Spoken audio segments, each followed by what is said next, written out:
Pera aí que...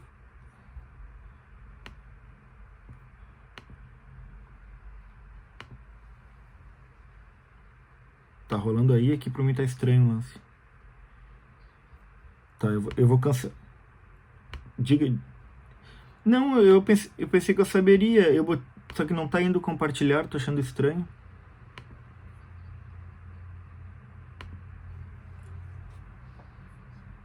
Sim, cliquei ali. Aí boto tela inteira ou uma janela? É um texto de Word. Tá, então tá.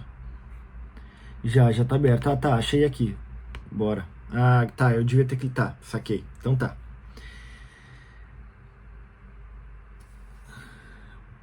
Muito obrigado, Sofia, é isso mesmo. Bom. Muito obrigado, Marcelo. Então vou começar aqui. 16:10, estou anotando aqui. Agradeço às organizadoras e aos organizadores por essa oportunidade. Agradeço às colegas e aos colegas por estarem aqui. Este é um fragmento de um ensaio publicado na revista Veritas em 2020, número 65, volume 2. Dedico ao João, meu filho, de 7 meses, que assistiu todas as palestras e mesas comigo neste evento. O subsolo estético da crítica da razão negra, fantasmaterialidade. Inicio com Carolina Maria de Jesus, quarto de despejo, cito. Hoje não temos nada para comer. Queria convidar os filhos para suicidar-nos. Desisti. Olhei meus filhos e fiquei com dó. Eles estão cheios de vida. Quem vive precisa comer. Os lixeiros já haviam passado. Catei pouco papel. Passei na fábrica para catar estopas. Comecei a sentir tontura. Resolvi ir na casa de Dona Angelina pedir um pouco de café. Já emagreci 8 quilos. Eu não tenho carne e o pouco que tenho desaparece. Peguei os papéis e saí. Quando passei diante de uma vitrine, vi o meu reflexo. Desviei o olhar porque tinha a impressão de estar vendo um fantasma. Intento e trato de traçar as agruras do termo subsolo, utilizado especialmente por Achille Mbembe, como uma espécie de imagem dialética para lidar com o que ele chama de razão negra, a racionalidade que não apenas permite, mas fabrica a escravidão, corpo, coisa, objeto, sujeito racial, contra a qual Mbembe escreveu, justamente, a sua crítica da razão negra. O presente ausente ensaio é uma tentativa de organizar um punhado de ideias não idênticas, filosóficas e literárias, estéticas e políticas, partindo disso, Le sous-sol de tout ce livre, como escreveu Mbembe, o subsolo, o porão de todo o livro, capítulo 5º, intitulado Requiem para um Escravo. Capítulo a mais de uma longa história inacabada de assassinatos, massacres, explorações e torturas, a respeito dos quais Mbembe, procurando vê-los, ler tais acontecimentos e radicalmente criticá-los, ver e devolver o agulhão de uma sua inteligibilidade histórica. Para isso, recorre ao que ele chama de escrita figural, a literatura. Ele escreveu: para compreender bem o estatuto do escravo negro na época do primeiro capitalismo, é importante retornar à figura do espectro. Le Revenant, o retornante, escravo negro, espectro da modernidade. Precisamos vê-lo, diz Mbembe, por meio da experiência literária. Lê-lo na forma de uma experiência da imagem, da linguagem. Isso aí, não aí, fantasma. O que me interessa sobremaneira, porque se trata de percorrer os caminhos, os trânsitos da expressão, da figuração e da representação, percorrer as vias imiscuídas da forma e do conteúdo, percorrer os desvãos, as estrias, as agruras da degradação, da maldição, da abjeção, em sentido estético e filosófico-político, procurar os rastros de inteligibilidade de uma situação real, atravessada por imagens, fatos feitos discordâncias com o real. O emaranhado estético, portanto, cujas consequências filosóficas são práticas, a saber, políticas e éticas. Importa-me ressaltar aqui que a filosofia política de Mbembe clama pela literatura quando trata do devir negro da civilização ocidental. Clamar, chamar, nomear, pois, rogar, bradar. A ficção, outramente que ser aí, criptografa-se, encripta-se, enigma-se contra as mil artimanhas para sua clara e distinta compreensão, dada a importância, cada vez maior e sempre impossível possível, da situação da compreensão, tornada compressão, supressão, captura e predação, apagamento ao longo da história do imperialismo ocidental, colonial, capital, escravagista e escravocrata. Ao adentrarmos o subsolo, o porão, a cava, a vala dessa história, nos encontramos fatidicamente com os outros, os nossos, seus espectros, os negros. Mas não apenas literariamente falando. A realidade que evoca um estilo escritural, a realidade do sujeito plástico e o conceito de realismo tornam-se também subvertidos nesse âmbito. Trata-se de uma trama de anéis entrelaçados, oscilando sem cessar, escreveu Mbembe, entre vertigem, dissolução e dispersão, cujas arestas, as bordas, margens e linhas disjuntas se rejuntam ante finalmente encontram-se apenas para cruzarem-se num ponto de fuga. E pois o ponto de fuga se torna um ponto de abertura para o brumoso estado, para além de todo o presente vivo, a conjuntura que disjunta, que desajunta o presente vivo. Isso me toca, me comove, me exige lembrar, pois, o livro de Jacques Derrida, Espectros de Marx, especialmente no que concerne a sua reflexão especular, uma reflexividade literária plástica duplicada, multiplicada, que deve exceder toda a presença como presença a si mesma, diante dos fantasmas daqueles que ainda não são, que ainda não nasceram, daqueles que nasceram e contudo não são ou não foram, diante daqueles que agora já não são mais porque estão mortos, e que talvez um dia tenham sido ou não, diante daqueles não aí, portanto, volta-se o torso do porvir, que associa, por sua vez, ao aforisma de Walter Benjamin, em Einbahnstraße, na coleção das Antiquitäten, chamado Torso, que diz respeito a uma bela estátua, uma figura que o transporte quebrou todos os seus membros e que tem, para oferecer agora, nada mais que um precioso bloco para que seja esculpido nele a imagem do futuro. Tratando assim de reelaborar, remontar, no sentido cinematográfico, talvez, o tempo disjunto do presente ante a inadequação a si e ao outro, o pensamento imagem ousa transpor a crise e a crítica para além do presente do indicativo do verbo ser, para além das tratativas ontológicas para o acomodamento da consciência da debilidade, das tratativas históricas ahistóricas para o anestesiamento geral, da consciência na comunicação do sentido da debilidade, no conhecimento da fragilidade e na adequação à fugacidade aí, como se não ser. Então, uma tal ousadia filosófico-política, esculpir a imagem do ainda não, na contramão de toda ontologia, de todo fundamento da existência no ser, jamais reconduz de volta ao talho, à letra ou à imagem a existência de antemão apropriada, retroapropriada ao sendo de um seu constante brilhar, jamais reconduz ao aparecer do que é como é porque é, a tradição do aniquilamento do outro, o ser sempre aí, pré-existente, das Ereignis, fatídico, aqui não. O acontecimento apropriante de tudo que é aparecer encontra, pois, o seu limite filosófico, o seu limite ético. Nem clareira, nem bosque, correnteza ou ninho logram, então, nesse âmbito, nesse abismo, velar pelo ser, pela presença e pela identidade a si do ser. The time is out of joint, enunciar a Hamlet, enfatizar sobre maneira Derrida, opondo-se por esse lance de corpo, de linguagem, por esse movimento de cena, ao jogo ontológico, ao qual se encontra imbricado o todo de sentido do estado lamaçal das coisas em direção à morte. Algo de podre aí, aqui, obnubilado pelo ser. Então, alerta Derrida, nesse âmbito, soprando ao lado de Mbembe, trata-se de lidar com a chance de levar a vida para além da vida presente, para além da ontologia e de sua efetividade empírica, dos poderes governamentais, administrativos e jurídicos, de estar presente efetivo em direção à morte, para além dessa volver, virar a sobrevida, quer dizer, rumo a uma pós-morte, um regressar fantasmático após vida não vivida, uma vida póstuma, Nachleben, Warburg e Benjamin, para além da vida não vivida, de uma existência totalmente avassalada, execrada e consumada, diante da qual os traços e os traços dos traços, os rasgos e os rastros e os vestígios vêm do porvir irreversivelmente desajustado à identidade a si do presente aparentemente vivo. Terão vindo como que do futuro anterior, do futuro do pretérito, abrir passagem ao ausente, ao fantasma, oferecer o tempo ao rastro que a escrita ficcional cria, as possibilidades de sentido não previamente dadas, disjuntar, desajustar a aparência da identidade, a aparência do presente existente, vivo não vivo e toda a sua efetividade. Aqueles que, como eu, dedicam seu estudo do estatuto das aparências na literatura brasileira, ao se depararem com o tema estético e filosófico-político do subsolo, disjuntado de um espaço-tempo presente a si mesmo, póstumo, do tema da vida póstuma, do futuro anterior não no retrovisor, e das circunstâncias críticas as mais radicais que o envolvem, talvez imediatamente ou involuntariamente se remetam ao romance Memórias Póstumas de Brás Cubas de Machado de Assis. A isso procurei colecionar, associar algumas imagens outras, lampejos provenientes especialmente de O Cemitério dos Vivos e Diário do Hospício de Leme Barreto e do Quarto de Despejo de Carolina Maria de Jesus. Essa apresentação concentra-se especialmente neste último. Ora, Mbembe, na evocação e escovação que faz no subsolo do seu livro, trabalha com 3 ficções: La Vie de Mi, de Sonny Labutancy, The Palm Wine Drinkard e My Life in the Bush of Ghosts, de Amos Tutola.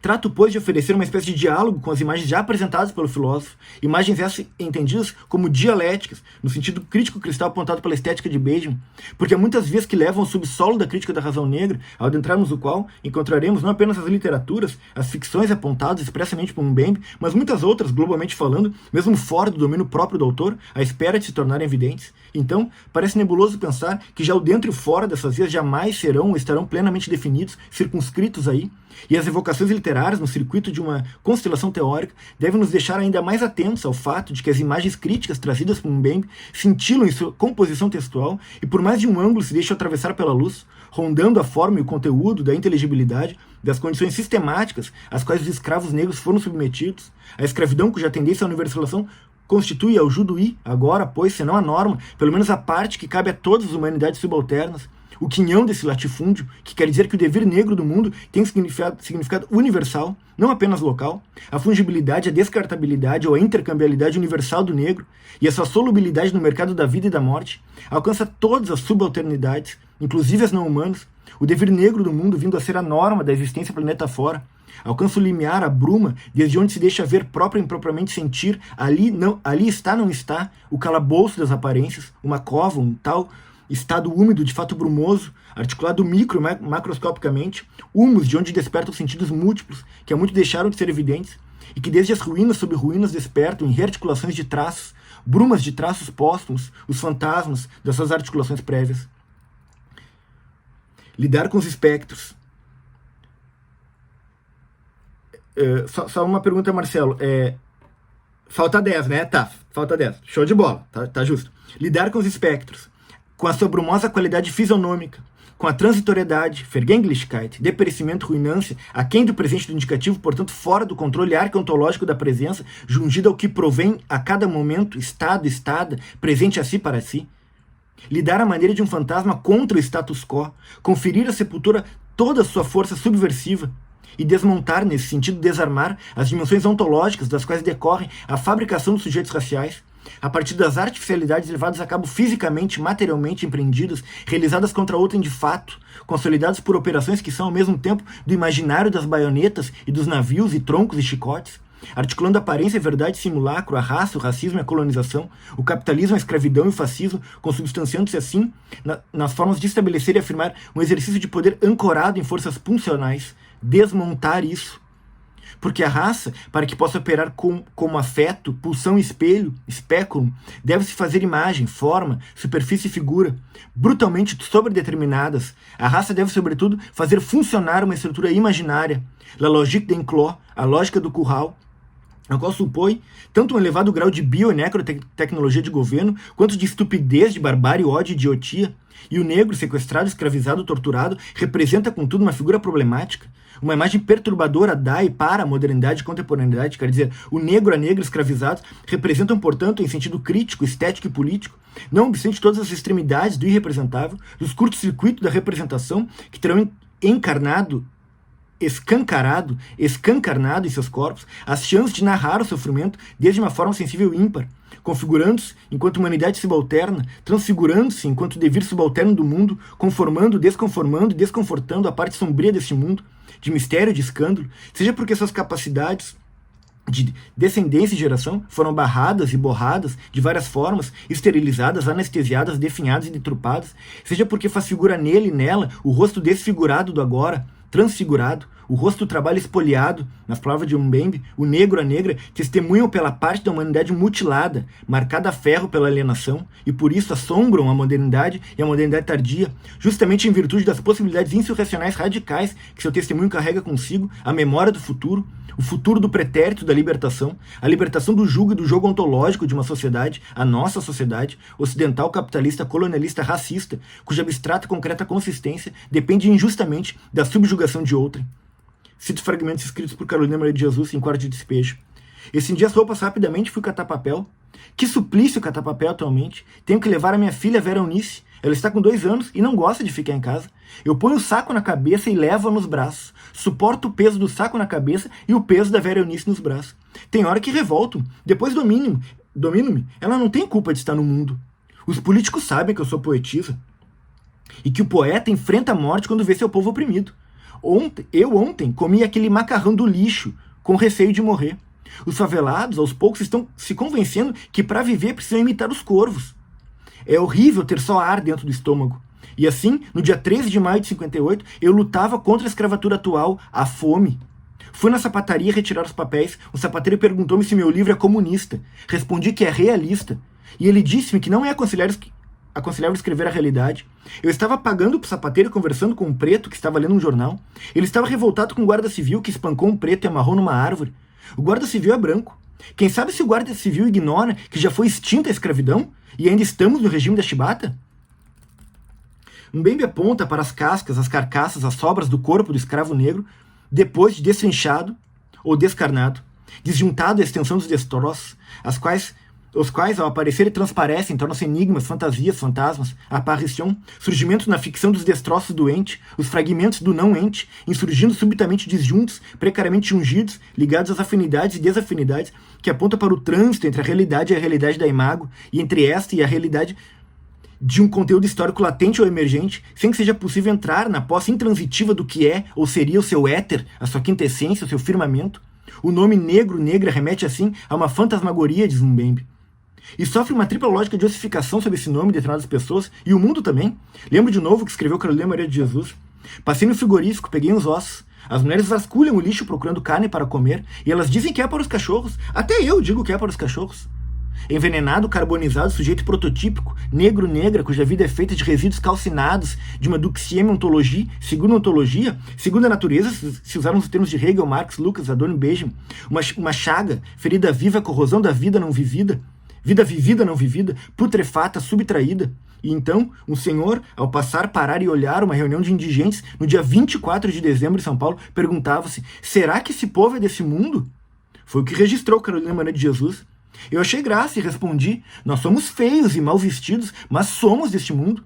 Passei a olhar naquele povo para ver se apresentava aspecto humano ou aspecto de fantasma. Mas as entradas para o subsolo da crítica da razão negra são múltiplas, exigiriam que nos demorássemos pelas suas veias.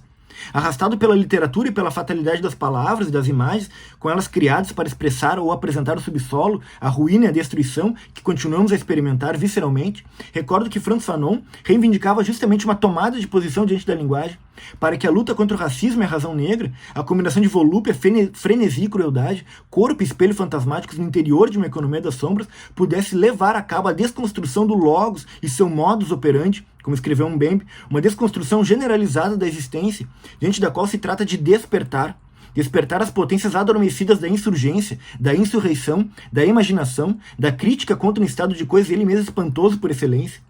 E a memória adquire, nesse vasto âmbito, no subsolo de um tempo atroz, um sentido crucial, uma crítica do tempo desde fora do sentido hegemônico da presença, desarmonizando, descentralizando, desarmando o império do sujeito colonial, o trabalho da memória desde o subsolo da crítica da razão negra, relembrar, criar, enunciar à margem do que foi o terá sido. Isso ganha os ares de um trabalho psíquico, frente às faces de linguagens esculpidas pela dor e pelo sofrimento, inauditos, transformados em espectros fantasmagóricos, mirados apenas pela parca luz do desespero agora. A consciência viva de uma situação social imprópria encontra um inconsciente fantasmático das ruínas, inapaziguável expressão sensível. Segundo escreveu Mbembe, testemunhar a situação colonial se torna, antes de tudo, prestar contas às vidas mergulhadas, submergidas, afundadas, naufragadas numa interminável agonia. Além do que, afirmou o filósofo Fanon, muito cedo se convencera de que toda a situação colonial era uma força fundamentalmente necropolítica, animada por uma pulsão genocida, uma situação de violência potencialmente exterminadora, a qual, para se reproduzir e assim se perpetuar, deveria ser conversível numa ontologia e numa genética. O que quer dizer antes, uma violência exterminadora que já se encontrava de fato retroalimentada por uma filosofia do terror e suas razões de ser, suas razões genocidas, facilmente capazes de travestir-se em genética. Contudo, a elaboração literária ficcional consiste em extrapolar os limites do exprimível dentro dos esquadros de uma razão determinada para a manutenção existencial do horror, apontando para os vestígios deixados disjuntos ao tempo da presença a si mesmo, os vestígios da fantasmaterialidade deixados pelos corpos de memórias, corpos de linguagens e de imagens e acontecimentos não meramente passados acontecidos, mas por acontecer. Nesse sentido, o ponto de partida das posições contracolonialistas e antirracistas não é a questão do ser, mas a questão da relação e da composição, escreveu Mbembe, as quais só fazem sentido se abrem caminhos para outros futuros. A abertura de arquivos literários, jamais dada por satisfeita, torna a indicar que, no subsolo da crítica, as linguagens e imagens da memória insistem na crítica do tempo, em participar da disjunção do tempo, fora do controle anestético do tempo, sem saber seguramente onde ancorar as suas pretensões, participando assim na multiplicidade sensível dos fluxos de potencialidades. ao tempo criativas e destrutivas, tratando de eludir constantemente a permanência do colonialismo e do racismo, que vigem para muito além da aparência da sua desaparição, e cujo devir não se deixa compreender sem as possibilidades fatídicas de torturar, violar, estuprar, massacrar, sem a gestão ontológica do terror, do encanto desta privação, com recursos biológicos, necrológicos, jurídico-políticos e administrativos. Obrigado pela paciência.